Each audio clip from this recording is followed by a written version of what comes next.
What is up, all you freaks out there? This is Ryan coming at you live at the Freakin Awesome Paranormal Show studios with a sore mouth. So I'm not going to be that long, but it's all good. It's all good. You know, it had to be done.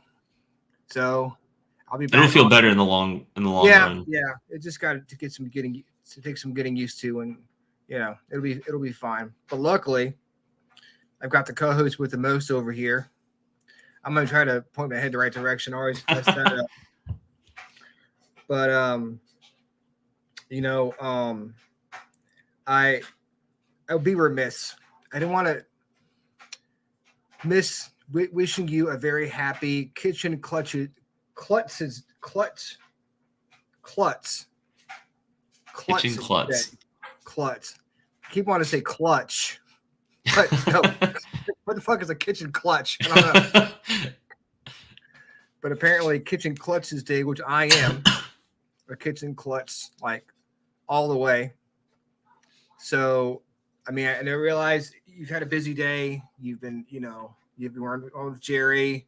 You're probably out celebrating kitchen clutches day, Yeah. So I appreciate you coming on and doing this for me. Hey. And especially on National Sewing Machine Day too. Man, I know. I mean, I really should just cancel the show and just have people go sew shit. You know, but if you put your sewing down just for a second, you know, put your cross stitch down, join us. We've got an awesome guest. We have got the one and only Whitney Zahar on the show. Hey, Rhonda, ACR. She's an author. She's a paranormal investigator. She does a whole bunch of other stuff she'll talk about on the show. I'm going to go ahead and put her on the show right now, and let's get this party started. Happy National Sewing Machine Day. Thank you for taking the time. Happy National Kitchen Klutz Day. Kitchen Klutz Day. I can't say klutz because of my teeth, so it sounds like I'm saying clutch. I'm kind of like, no. It's not clutch. It's not what I'm saying. No, but it is pretty clutch. It is pretty clutch. Yes, as the kids say. As those youngins say. Those darn youngins. All right. Well, I'm gonna let you guys go because my mouth is hurting. So I will talk to you guys later. Thanks again. Bye, Ryan. Bye. All right, Ryan. Take care.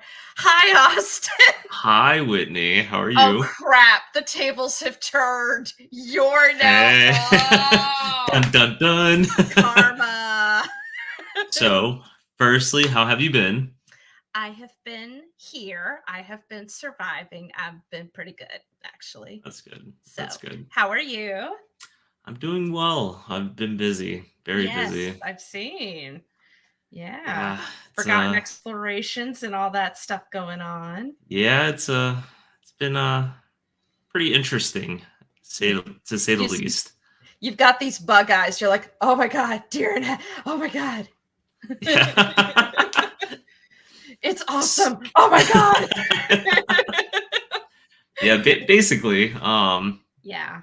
Yeah, we've done some good things recently, investigations and stuff. But I saw that you were at St. Albans last month or the month before, I guess now. April. Yes, it was April. I was. So tell me a little bit about that. I've never been to St. Albans, so I don't know much about it. I hope you do get a chance to go. Paranormally or otherwise, because they also do history tours there.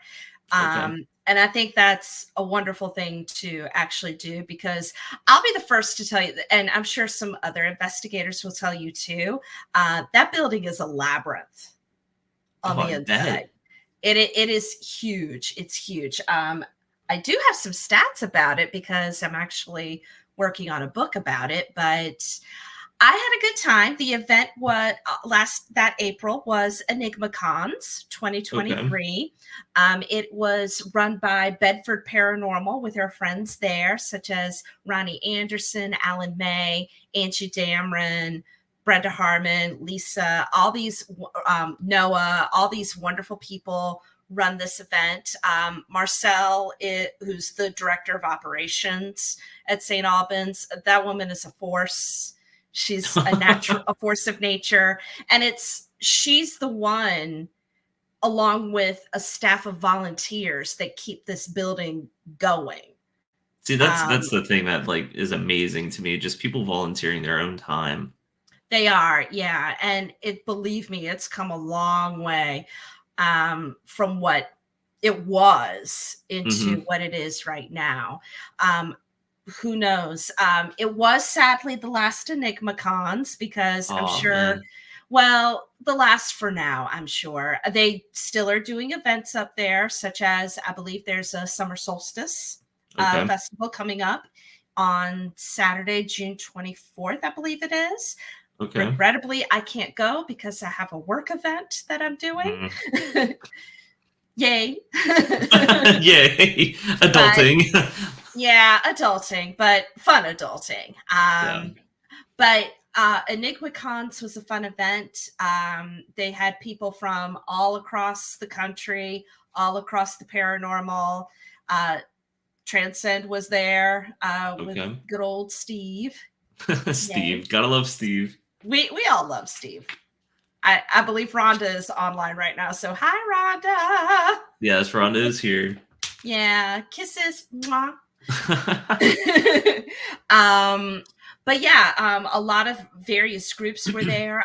There was an opportunity for, especially on the night when just the vendors and the speakers were there, there was an opportunity for us to investigate before the public was there. So I investigated with a really fun group of girls. They are from the Freaks and Geeks podcast. Ooh, I like that. Yes. Freaks spelled Freqs, like frequency. Some of them are part of Crossed Creek Paranormal. I believe I'm getting that right.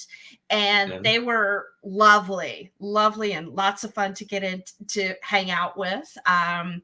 And they were also across from me, with our tables were across from each other. So we were basically yelling at each other back and forth. There was also Tennessee Wraith Chasers. Chris and Mike were there, and that was fun. They were actually right next to me. Ooh, that's really cool.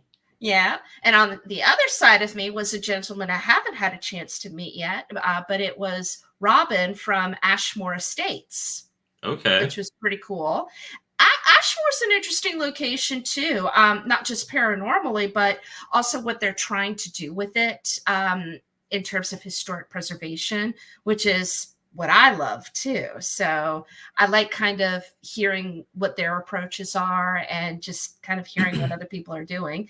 But that was pretty cool to see him. And of course, all these other, as I said, Transcend was there. Rhonda, of course, was there with her own business, with selling all of her wonderful jewelry and trinkets and all of that. And yes, she did have her dolls. Okay, there you go. Yes. But yeah, we had a great time. I had a nice time. As an author, what I really love doing, there's three things I love about being an author. I love doing the research. I love writing. I love having my ideas just come out and it actually is good and the pace is good. And I'm like, oh yes, I'm into this. I'm in the zone. But what I really, really love is actually having the opportunity to go to some of these conferences and conventions and actually having that one-on-one contact with possible readers or fans. And I mean, it's hard to believe I actually may have fans. Yeah. It's kind of crazy. You're preaching to the choir. I know. It's almost, it's so interesting to deal with. And, I never planned on being famous. I mean, yeah, every one of us wants to be known in some Yeah. way. And more importantly, none of us want to be forgotten. So it does make me happy that I have on a small level that kind of opportunity. And I know that you and EG and Jacob all feel the same way too. Yeah. Yeah. I mean, you definitely you're there. You have your books out. You have your Unity podcast out. Yep. Which we've got some exciting stuff coming up with that, but I'll get to that later. Hey, now you talk about being an author, and you just mentioned you're trying to write a book. You're in the process of writing a book about St. Albans. I am. Yes. Is there any sort of details you can give us? Well, mostly what I'm working on right now it's a lot of research. But I have had a lot of help with that too. I love researching. I love just going down the rabbit hole. I did that definitely with my first book, The Safe Room, which just so you know, folks, all of my books are being re-released, hopefully within this year. So that includes The Safe Room, which just won 2 awards at the 2023 Book Fest Awards. Congratulations. Holy Thank cow, you. that's awesome. Yeah, so I'm really eager to get it back up. My second novella is called Nova, which is about the muse of astronomy and their relationship with a very eccentric and very brilliant Renaissance era astronomer. That will also be re-released, this time under me. I will be self-publishing them. So I'm going through the process of that. It's exciting. It's also very difficult because it's an education. It's an education. And it's a valuable education, I think. I know what I want to do with my stories, and I want to make sure that I am being as good a steward as possible for my work and making sure that people are able to still enjoy it. But so that's my first thing. But in the background, I am working on a book about St. Albans Sanatorium up over in Radford, Virginia, the place I was at for EnigmaCons. EnigmaCons this year was my 3rd visit to St. Albans. And every time I'm there, I do have experiences. However, what I want to do is sort of look past the experiences. And I have interviewed a few people who have had experiences and close relationships with the building. But I'm taking those aspects, the paranormal stories and the history of that, and using it to really go deeper into the historical narrative about St. Albans. And maybe even teaching the readers to kind of stop, take a step back, and maybe look at the context of what may be going on at St. Albans. Look at the history. Look at the people if you can. So I will also be kind of pulling back the curtain and showing people a bit of my research process. And also being honest about how difficult it is to really research the paranormal as a historian, because sometimes things just aren't there to be found. Yeah. But my most important message is, first, take that step back and really use critical thinking when you're there, because it's so easy to get caught up in the moment and caught up in the excitement. And I get it. And I love it too. But we also mustn't forget that there is a legitimate history there that needs to really be shared in that regard. So I have found a few things. I'm not saying that these are things that have never been seen before, but I am able to speak to a different group of sources. So it ranges from the historians that have worked with St. Albans in the past. There is also Pat O'Keefe, of course, of Sisterhood of Magic and Wonders, has written a fantastic book on the ghosts of St. Albans. And I have, of course, been looking at her book as a resource and as a way of being like, okay, refamiliarize myself with the stories. But I've interviewed other investigators that have had experiences, very powerful experiences there. And I hope to give all of that its due and being like, the paranormal is part of the history here, but you can't forget everything else. And I will maybe debunking a couple of things too, just to let you guys know about that. But in all cases, just approach the building with respect. Let her tell you her stories. Yeah, she will. She definitely will. That's one thing that like a lot of people forget is each one of these places isn't just like an amusement park. It all has history.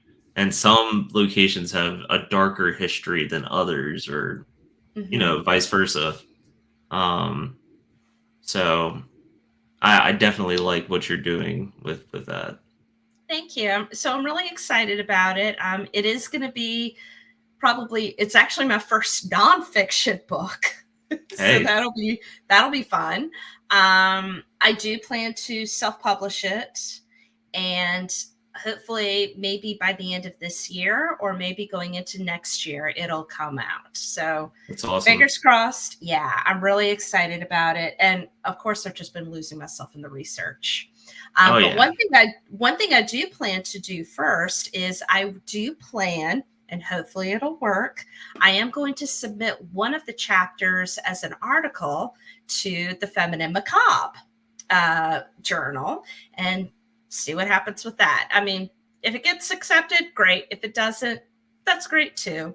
But at the very least, it'll be tested with an audience first. Yeah, that's actually really smart too. That's nice. Yeah. So that's what I've been working on. I also have a paranormal romance going on in the background. Whoa. That's yes. I've been working on this one for several years. I do have quite a few chapters drafted. It's going to be centered around a certain catastrophic event in Richmond history. Ooh. And that's all I'm going to say. Oh, man. Okay, fine. And I will have psychic powers and vampires and fun stuff. I mean, this is a fun book that I'm working on. So that's a good one. You have to do something that's not like, you have to enjoy it. That's the whole part about it. Yeah. And then I've got a couple of short stories. One project that I'm going to be a part of again this year, I did this last year, there's an anthology collection called Autumn Tales, released by Anatolian Press. And we did that last year, and we're going to do it again this year.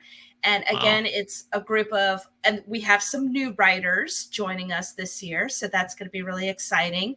I don't know what cause we're going to be benefiting with this year, but just as a reminder, for anyone that purchases through Amazon a copy of Autumn Tales, the proceeds of that purchase and those royalties are going to Collective Liberty, which is an organization that is fighting against human trafficking. Wow. Yeah. Hey, you get a book and you get to do it helping a good cause. So exactly. And it's pretty exciting. I mean, the publisher for that actually just said that he was working on an audiobook version of Autumn Tales. And I'm like, what? Whoa. That's pretty cool. Yeah. So, but this is pretty exciting. So I look forward to being a part of Autumn Tales too. That's really cool. I'm very happy for you. Firstly, congratulations. Thanks. I'm happy for you too. Oh, well, thank you. And you're doing a fantastic job as a host, just to let you know. I appreciate that. I'm sweating so badly right now. Girl, you're fine.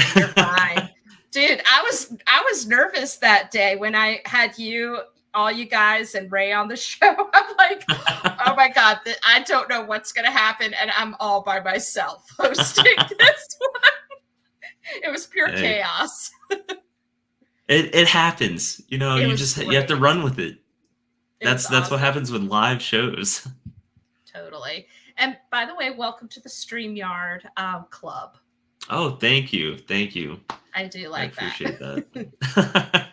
that. So, you know, you've been doing this stuff for a long time, correct? Like paranormal stuff.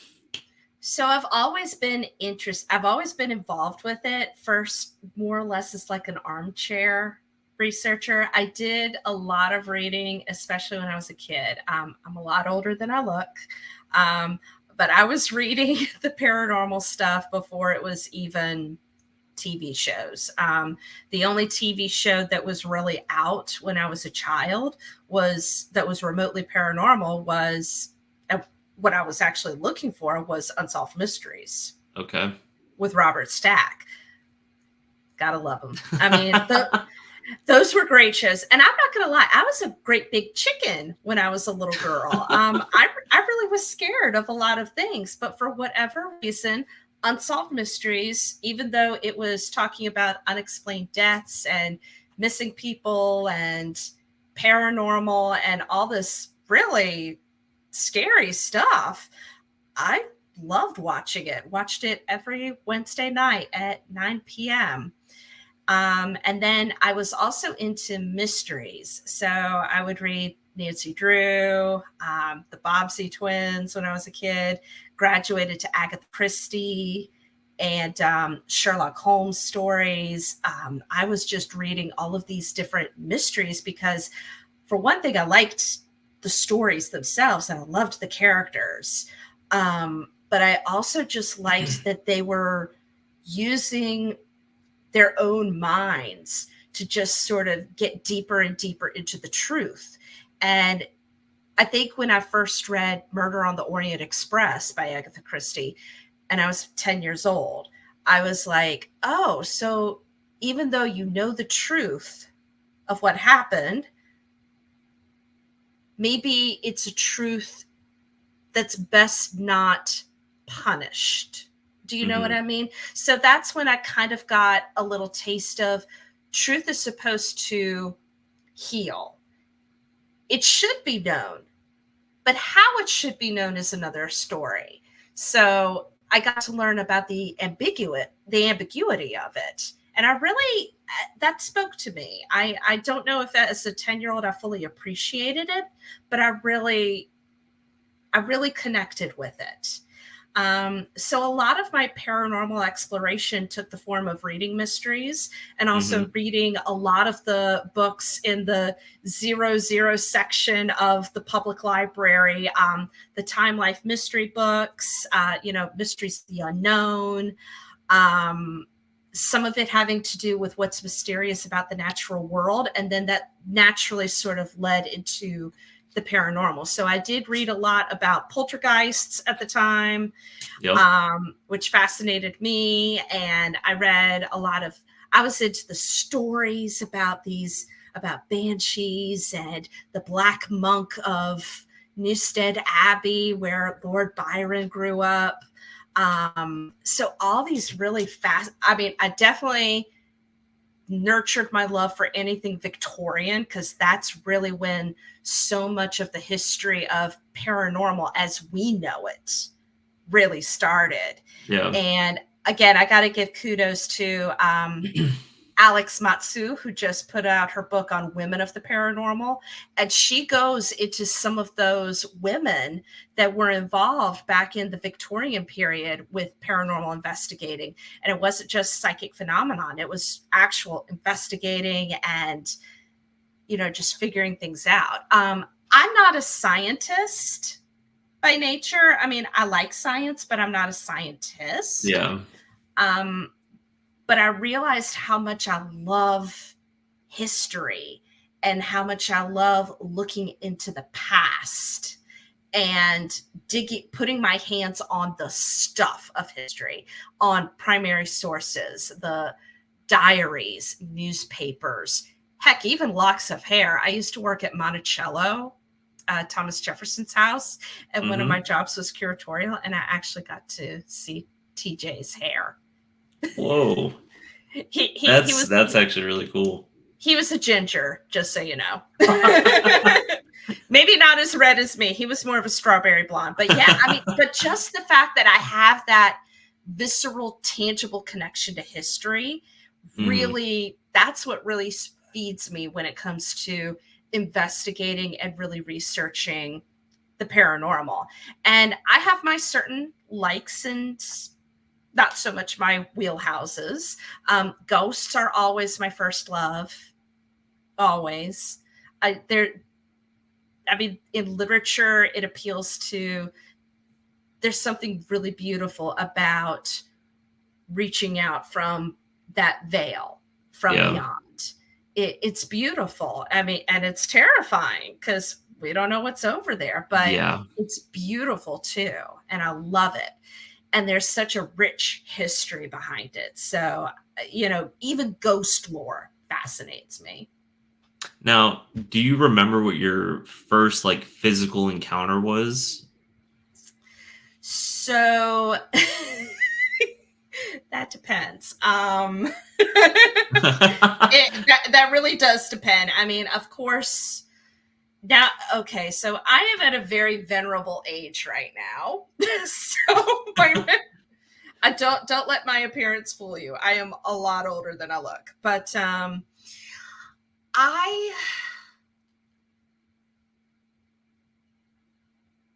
actually going to have to say that as a child, whatever paranormal experiences I had, it was mostly dealing with the living. Okay. Feeling what other people were feeling. Didn't really help me find friends in school, let me tell you that. But I feel like I was more sensing what other people were experiencing. I felt like when I was in places, museums and historic sites, I definitely felt the weight of the history. But I think there's a part of me that actually wonders if, because I was so sensitive to things, and that maybe the universe didn't think I was ready yet. But I do remember when I was 16, I do remember going to Colonial Williamsburg. And I do remember going to my least favorite of the historic houses. And I can say that because I used to work there. The Peyton Randolph House. I kind of figured.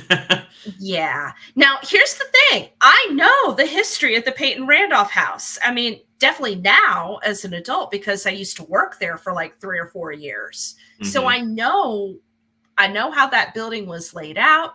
I know who lived there. I know mostly who died there. I know all that stuff. But as a 16-year-old girl, I didn't. So it was a pretty free-forming tour kind of day. They had some young people, some character interpreters in the upstairs parlor area. And right behind them was this oak paneled bedroom. And I was with my mom, and I actually walked into the oak paneled bedroom. And while I didn't see anything, I felt and heard this angry buzz just filling my ears. And I know there was nothing else around. In fact, I was surrounded by people. There were people like right behind me trying to get in to see everything. And I'm just standing right here. I'm like, I'm buzzing right now. My ears are buzzing. My hands are buzzing. I think I better go now. And I'm trying to figure out the best way to get out of there without freaking everybody out. Because, well, yeah. I don't know how I managed it, but I did. I think I just got a taste of something in there. And I was curious, but I was also like, I don't have time to really deal with this right now because I'm with my mom. Yeah. Understandable. Yeah. And Williamsburg has always been a very special place to me. Not just visiting it, but also, as I said, I worked there for about 4 years. So I know those streets. I know what's there. And I've had some very interesting experiences in Williamsburg on my own as an employee. and also just walking the street. It's a magical place. It's a very special. Definitely. Yeah. It's very special. But that I would have to say would be the most vivid paranormal experience I had was when I hit my 16th, when I was about 16 years old. And then as I grew older, and definitely as I now, of course, especially, but it feels like whatever ability I might have, it's now, the floodgates have now been open. Yeah, it seems like the more you actually start doing stuff in this field, the more your eyes are open to it. Exactly. And I've had some pretty interesting experiences, and there's maybe 2 times that I've actually felt it was not positive experiences, but on the whole, I haven't had anything really overtly frightening or negative. But I can definitely tell you that there have been 2 times. One of them I don't really want to talk about right now because it's a little personal. No, you don't have to. Yeah, but if Steve Dills happens to be here on the chat, which I don't know, but Steve knows that I have certain feelings about the old Hanover Stone Jail. Okay.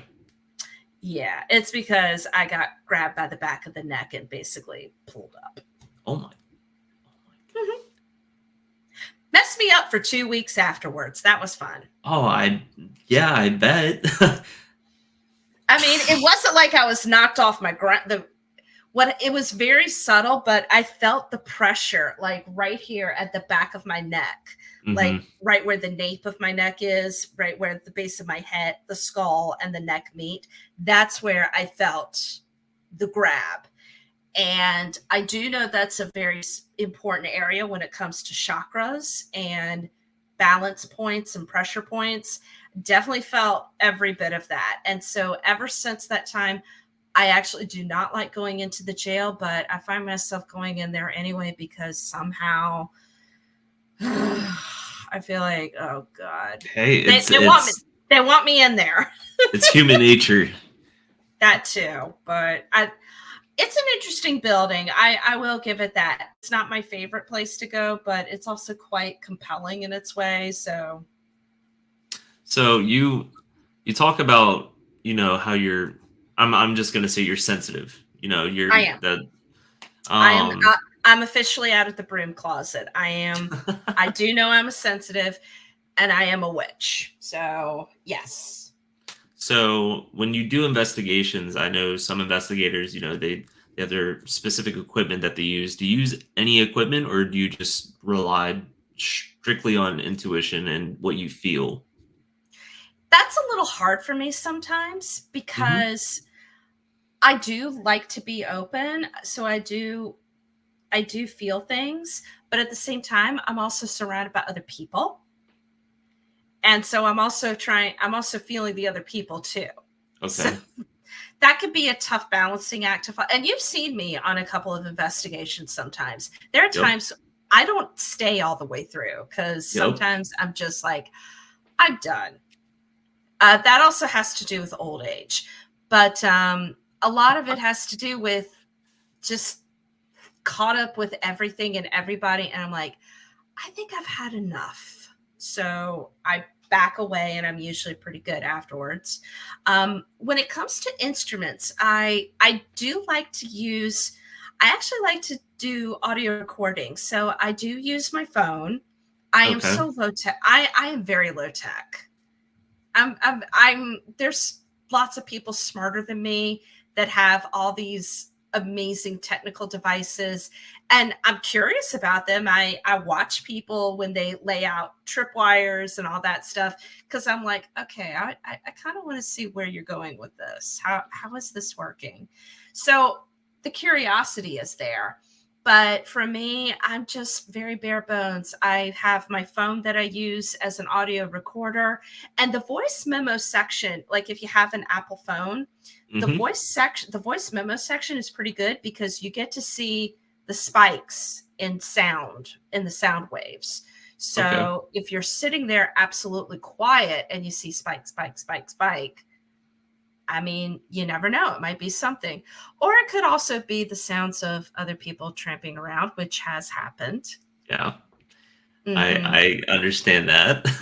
I do like to, sometimes I like to take pictures. I don't take pictures to look for ghosts, though. I take pictures mostly because I'm just enamored with the atmosphere and I want to keep it. I want to kind of capture it in my camera and I enjoy it. I have caught one thing once, but I'm not exactly sure. I mean, for all intents and purposes, it was an orb, but it was positioned extremely high up. Mhm. So I don't really know. But I'm on the fence about orbs, just like so many other people. I've heard all Yeah. the theories, and I'm like, well, I mean, you're in an old, dusty building. It's kind Yeah. of comes with the I mean, territory.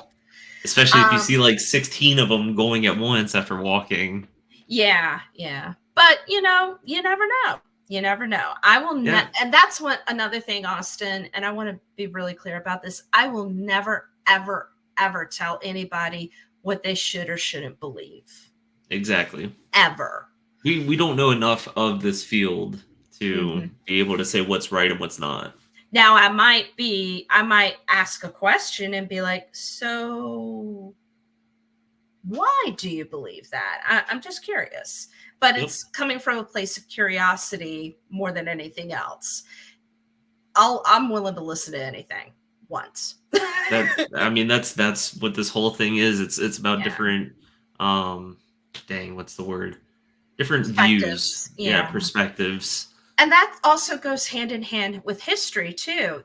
We are now expanding, especially with history education, trying to teach people different perspectives, Yep. especially as more perspectives are coming to light. And it's so important to get that nuance going through. And having different perspectives just paints more of a picture of what actually happened. But another thing I also like to do, I actually keep a notebook and pen with me, and I just start writing down things. I take notes, or at least I try to. It's really hard in the pitch dark, and I'm trying to juggle a Yep. flashlight and phone. I sometimes put my flashlight in my mouth so I can see what I'm doing.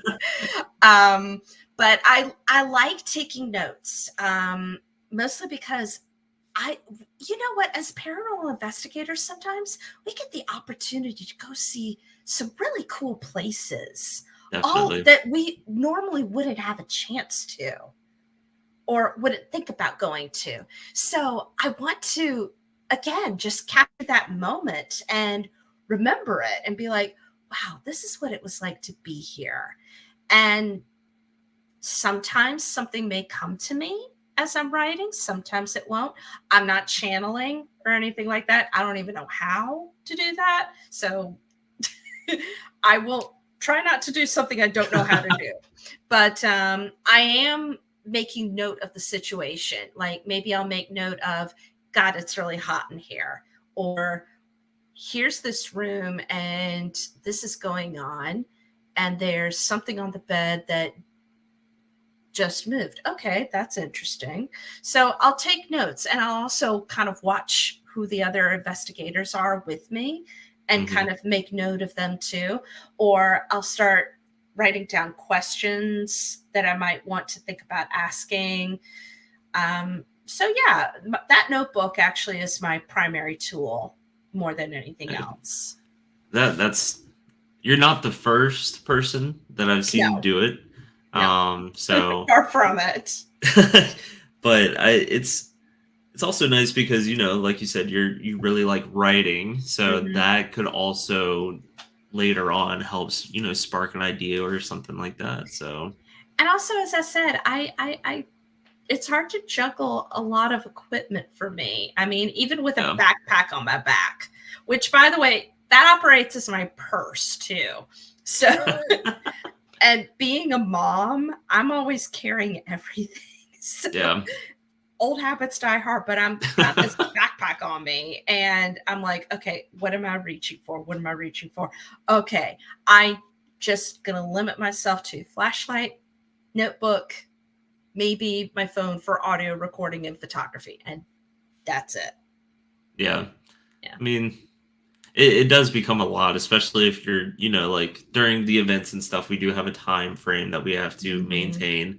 So you only have a certain amount of time that you're in that one spot for. So you want to kind of keep the juggling down and stuff like that. Exactly. Just to kind of make my life a little bit easier. Oh, boy. We talked about, the Para-Unity podcast earlier on in the show. Yay! So how did that start up? How did all of that begin? So honestly, it began with a post on Facebook. Here's what happens when you end up having free time. You start trying to fill that free time with other things. And, I'm curious, and I love podcasts for starters. Yep. I listen to a bunch of them, a lot of different kinds of podcasts. So, and I have friends who are podcasters. I've even helped one friend of mine. She does the Fabled podcast. Her name is Vanessa Eccles. Okay. I spent some time helping her research some of her episodes. So I got that. That was exciting to me. That was fun. And, I'm like, am I ever going to actually do one? I don't know. Maybe I might do something through work, because a lot of museums are starting to get the idea that podcasts are a really good way to reach different audiences. Definitely. So I think we should keep that in mind. But I found there was a post on Facebook from this gentleman who was the main host of the Para-Unity podcast, and he was looking for a co-host. And so I'm like, what the heck? I'll throw my hat in the ring. I mean, what can it hurt? So I sent back a message indicating my interest. And then he had me on as a tryout. He gave me something to read, or he was like, hey, think of some ideas that you like with the paranormal and be ready to share it.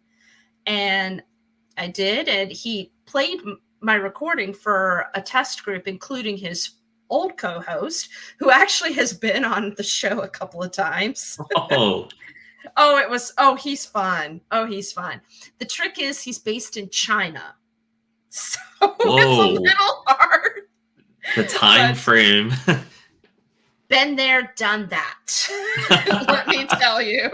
Been there, done that. I spent 6 years in Taiwan. So there you go. That's really cool. Yeah, that's another part of my life. I love to travel and everything. But anyway, so somehow they liked me. So I got put on the show as co-host, and I've been on since, now this is like your third season together. Whoa. Yeah, I know. It's gone by fast. We've had some amazing guests on our show. My first episode ended up being one that I had. So each time, me and my co-host, we would pick a topic that we're interested in, and we would research it. And that would be our one time when it's just the two of us on air. Mm-hmm. So that was my first episode. It was about the Bridgewater Triangle. And I picked that one for a good reason, because it's fascinating to hear about. But my husband is from Massachusetts, and he's from that area, and he had no idea. He actually even used to work at one of the places that's talked about in the Bridgewater Triangle folklore. Wow. And he had no clue. He was like, what? I was like, yeah. He's like, really? I was like, yeah. So that was fun, kind of educating my husband about a couple of things. But when me and my co-host, we have yet to be in the same room together. He's in Iowa and I'm here in Virginia. Mm-hmm. But it's like we're brother and sister. It really is. It's been like that since we met. It's just the way we riff off each other. It's the way we just kind of balance each other out. And we're actually going to be in the same room together in person in October, because we are both going to be guests at the Haunted Rock Island YMCA convention in Illinois in October 7th. So we're finally going to be in the same room together. It is crazy. I hope the universe doesn't implode. And we are going to do a live broadcast from there. That's awesome. Last I heard, I mean, as of right now. So, but that's cool. First time meeting in person. Mm-hmm. Yeah, that's really cool. And it's been a great time. I mean, I've had some great opportunities on the show to meet some really cool people and some interesting people. That's all I will say about that. But I've also had the opportunity to also bring some of my friends onto the show that have so much to share. So I want to thank you guys for getting on the show like that. I mean, I know how rare it is to get some of these guys on a show, but I'm so excited that I was able to do that. That's really cool. Yeah. And also, also bringing out women a little bit more from the paranormal. We had, during my first season with them, we ended up doing a full panel, including Miranda Young, the ghost biker, and her partner, Chris Sumner, who is, both of them are partners with the historic Scott County Jail. Okay. So, but they're both paranormal investigators in their own right. And some of our other previous female guests that were on the show that season and previous seasons to come on and talk about women in the paranormal. And it was a really cool experience. And my co-host was like, he's the only woman, he's the only man in the room. And it was awesome. We've had some really cool, this past season, I actually was trying to do some more diversity inclusion. So we had we started the season with him and we ended the season with him with Lopaka Kapanui, who is a very amazing gentleman from Hawaii, who is a kahuna, a master of storytelling of Hawaiian supernatural. And it was one of the few times I saw my co-host's brain just went. It was amazing. And we've had more than our fair share of laughter on the show. It's just been so much fun. And we've got more to come for next season. We'll be starting back up again in August. So if anyone has a good solid group from anywhere in the world, I mean, we really do want to see more from around the world, but obviously we get it. Logistics can be hard. China. But we can make it happen in some form or fashion. We'll do what we can, but we really would love to see some more people come on the show. We've had writers, we've had scientists, we've had inventors on the show, we've had historians. So we're trying to not just have, I mean, it's great to see paranormal groups, but we're also trying to see other people that have made some impact. So even I'm actually interested in looking into medical professionals to come on the show. And I mean, and I know a couple of people that would be awesome. So call me. But I love it. It's a great time. I do a lot of the script writing because the format of our show is we spend some time talking about where the group or individual is from. Yep. And going into the history of that city, town, what have you. The biggest city that we've had is Los Angeles. Okay. That was a big one. I'm like, there's just too many haunted structures and stories in Los Angeles. Oh my God.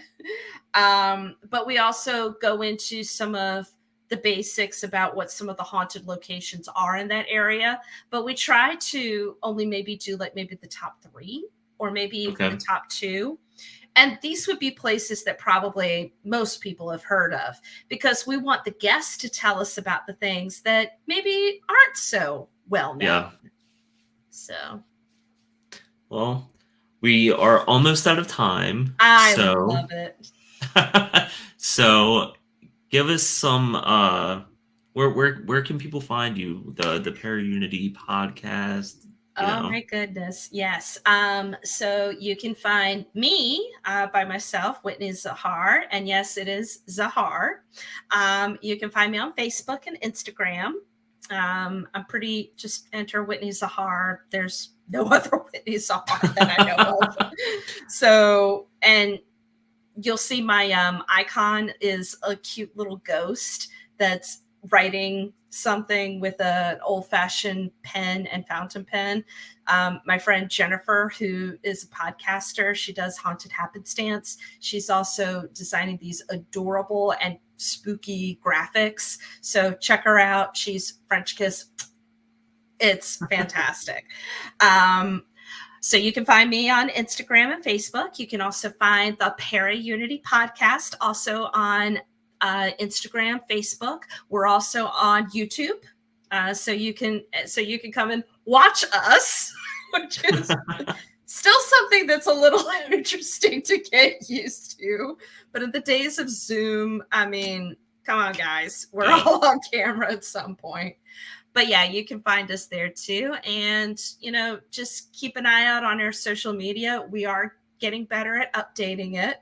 But keep an eye out on us on social media and see what we're up to. All right. Well, Whitney, I appreciate you. I appreciate you too. Thank you for coming on to the show.